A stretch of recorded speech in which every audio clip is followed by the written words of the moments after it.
La Sidra de Nassau que nous allons lire ce Shabbat consacre un chapitre entier à une catégorie halachique qui s'appelle le Nazir et que même les traductions ne traduisent pas et rendent par ce terme de Nazir ou Naziréa parce que ça se réfère à un statut halachique. La Torah nous dit qu'une personne qui fait vœu de Nazir, par là même, ça s'interdit trois choses. Il n'a pas le droit de consommer tout dérivé du raisin, il n'a pas le droit de se couper la chevelure, et il n'a pas le droit de s'approcher d'un mort et de contracter une impureté au contact d'un mort.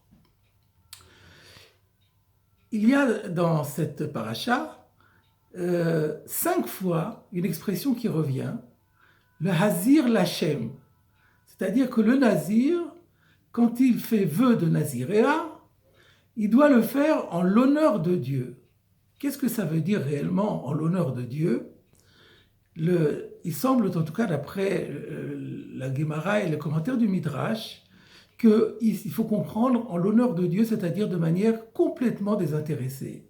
Il y a dans le Talmud et dans le Midrash une anecdote très connue qui nous dit que Shimon HaTzadik, le grand prêtre, refusait par principe de consommer, alors qu'il était prêtre, il pouvait consommer la chair des sacrifices, une partie tout au moins des sacrifices, et que l'on sait que le nazir, en fin de naziréa, offrait des sacrifices, lui s'interdisait de consommer de telles chairs provenant de ces sacrifices du nazir, et que la seule fois où il l'a fait, c'est un jour où il a rencontré un jeune homme, et que lorsque celui-ci lui a raconté son parcours et les raisons qui l'ont amené à devenir nazir, là, il a embrassé, il a dit, là mon fils, je sais que tu as fait véritablement vœu de naziréa de manière la plus désintéressée, c'est ce qu'on appelle nazir lachem, et là je suis prêt à manger de ton sacrifice. Et la question se pose, pourquoi est-il si important, quand on fait ce vœu de nazir, de le faire, le Shem Shamaim, c'est-à-dire de manière complètement désintéressée, uniquement en l'honneur de Dieu. Par ailleurs, dans notre paracha, qui est d'ailleurs la plus longue de toutes les parachiotes de l'année, nous savons qu'à la fin de la paracha, on nous décrit très longuement les offrandes que les princes d'Israël, les princes des tribus, ont offertes au moment de l'inauguration de l'autel. Chaque jour, un autre prince d'une autre tribu a offert un certain nombre de dons et de sacrifices en l'honneur de cette inauguration. Et ce qui est très, très étonnant, c'est qu'ils ont tous offert exactement la même chose, et la Torah, qui pourtant est extrêmement concise, prend le temps de répéter pour chaque prince exactement la totalité de ce qu'il a offert. Le Midrash nous explique que même si dans la forme, les offrandes étaient les mêmes, chaque prince visait des significations complètement différentes. Et c'est cela que la Torah veut nous dire en singularisant chacune de ces offrandes. Et concernant le 10e jour, qui est la tribu de Dan, le prince Achiezer ben Amishadai, voilà que le Midrash nous dit que tout ce qu'il a offert était lié à une seule personnalité, qui était la figure de Shimshon, le fameux juge Samson en français, ou Samson, qui était un grand juge, comme on sait, qui était doué d'une force légendaire par ailleurs, et qui était de la tribu de Dan. Pour quelle raison le prince, qui donc avait une vision prophétique, qui avait donc compris, avait vu par avance qu'un jour viendrait un lointain descendant qui s'appellerait Shimshon, pourquoi a-t-il tenu à faire tant d'honneur à Shimshon et d'offrir tout ce qu'il offrait en relation avec la vie de Shimshon? Le Midrash nous dit pour 2 raisons. La première, c'est qu'il y avait déjà un précédent fameux. Yaakov Avinu, le patriarche, qui avant de mourir a béni chacun de ses enfants. Le Midrash nous dit, déjà dans Bereshit, que lorsqu'il a béni la tribu de Dan, il avait en tête uniquement la personnalité de Shimshon. Et pour quelle raison ? Parce qu'il avait vu lui aussi de façon prophétique qu'un jour viendrait ce Shimshon. Et voilà que Yaakov Avinu pensait que ce Shimshon serait une telle personnalité qu'avec lui adviendrait la rédemption finale. Ou en d'autres termes, que ce serait lui le Mashiach. Et puis finalement, il a vu un peu plus tard que ce ne serait pas le cas. Et c'est pour ça qu'il a récité les mots Lishua Trakiviti Hachem. Hachem, j'espère en ton secours, parce que là, il était en quelque sorte démoralisé. La question qui se pose, c'est mais qu'est-ce que Shimshon avait de particulier pour que Yaakov Avinu s'imagine que ce serait le Mashiach? Et pourquoi, qu'avait-il de particulier pour que, de ce fait, Achiezer ben Amishadai concentre toutes ses offrandes par rapport à sa personnalité? La deuxième raison qui nous est donnée par ce même Midrash, c'est que la force légendaire de Shimshon dont nous avons parlé était liée à cette Nazirout. Et c'est pour cela, donc c'est ça qui faisait sa spécialité. Et là encore, nous devons comprendre, mais quel rapport peut-il y avoir entre la force herculéenne dont était doté Shimshon et le fait que par ailleurs, on le sait, il était nazir, depuis sa naissance, il ne s'était jamais coupé les cheveux jusqu'au jour où le funeste, où Dalila, sa femme, la Philistine, va lui couper les cheveux, ce qui entraînera sa perte.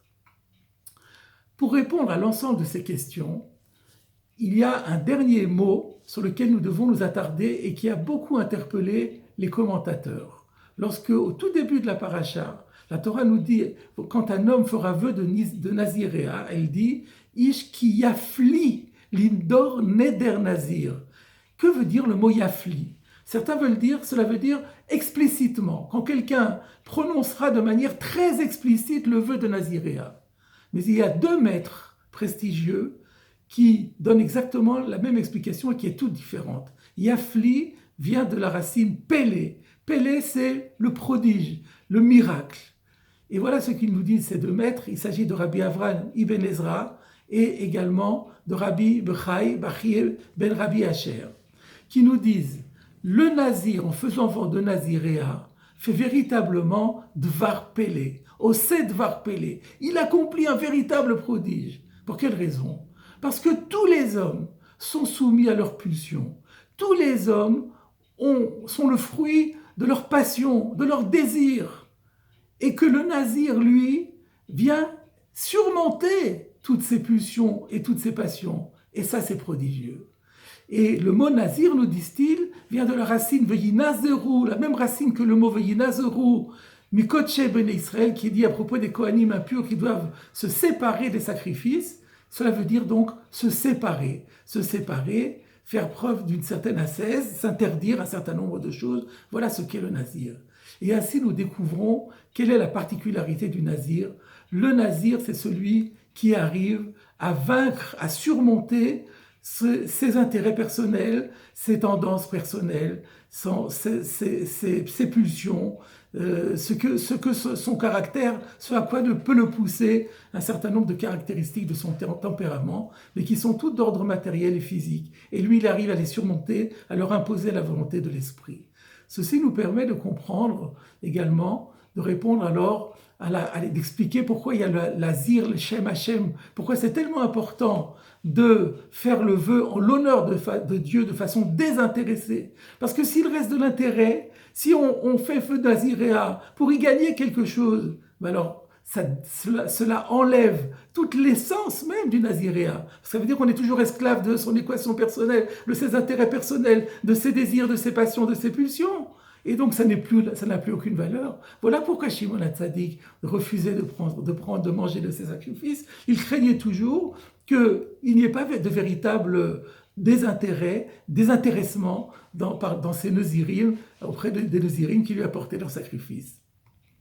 Ceci nous permet de comprendre également le lien qu'il y a entre la force physique et le Naziréa. Rabbi Tzadok HaKohen, dans un de ses livres qui s'appelle Israël Kedoshim, nous dit que la force physique peut être naturelle, mais il arrive parfois que la force physique soit donnée de façon surnaturelle par Akadosh Baruch Hu. Et dans ce cas-là, quand est-ce que Dieu dote quelqu'un d'une force physique particulière? C'est quand elle fait écho à une force intérieure. La force intérieure, c'est celle qui permet justement de surmonter nos tendances, nos pulsions et nos passions. Et donc, nous comprenons que c'est cela que veut dire le Midrash quand il dit que si Shimshon a été puissant, c'était du fait de sa Nazirout.